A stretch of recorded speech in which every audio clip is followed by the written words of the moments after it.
नमस्कार, मी डी.टी. आंबेगावे, मुख्य संपादक सत्य पोलीस टाइम्स। सामान्य जनतेचा आवाज बुलंद करण्यासाठी सत्य पोलीस टाइम्स या चॅनेलला आत्ताच सबस्क्राइब करा। भारतीय घटनेचे शिल्पकार भारतरत्न डॉक्टर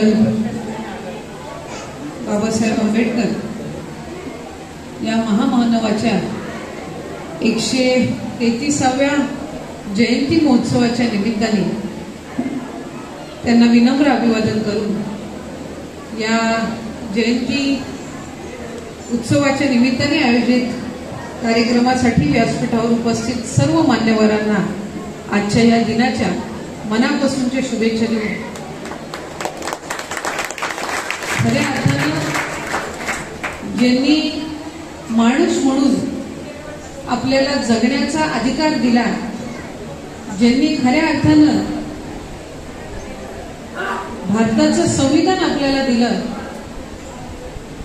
आणि त्या संविधानाच्या माध्यमातून आज आपल्याला नागरिक म्हणून अधिकार दिले, अशा या महामानवास मी आजच्या या दिनी विनम्र अभिवादन करते आणि त्याच्या प्रतिमेसमोर नतमस्तक होते।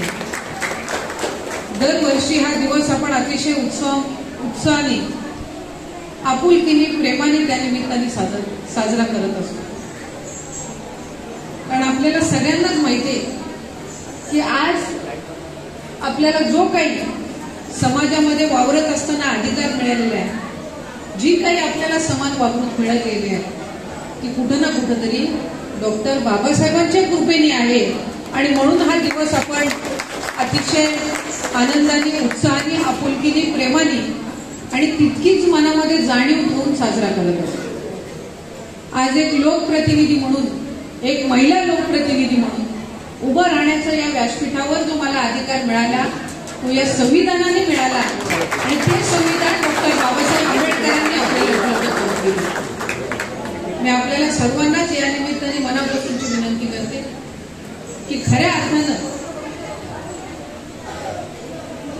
डॉक्टर बाबासाहेब आंबेडकरांना आपल्याला जर विनम्र अभिवादन करायचं असेल तर आपलं हे संविधान तंतोतंत आपण पुढच्या पिढीपर्यंत आणि त्याच्या पुढच्या पिढीपर्यंत असं परंपरागत पोहोचवण्याचं काम हे आपल्या तरुण मंडळींनी, आपल्या ज्येष्ठ मंडळींनी त्यानिमित्ताने करावं।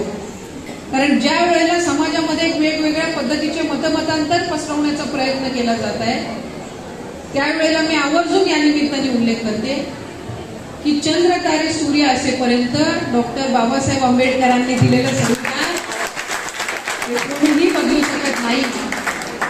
कारण खऱ्या अर्थानं देशाला स्वातंत्र्य मिळाल्यानंतर जर माणूस म्हणून जगण्याचं स्वातंत्र्य आपल्याला मिळालेलं असेल तर या संविधानाच्या माध्यमातून, या घटनेच्या माध्यमातून आपल्याला मिळालेलं आहे।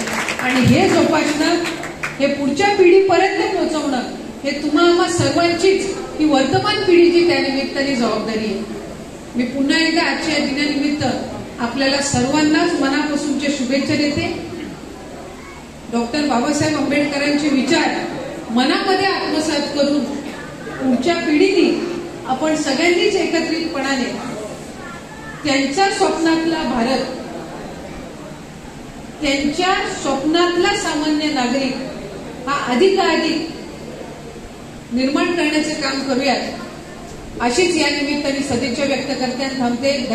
सामान्य जनतेचा बुलंद आवाज, सत्य पोलीस टाइम्स।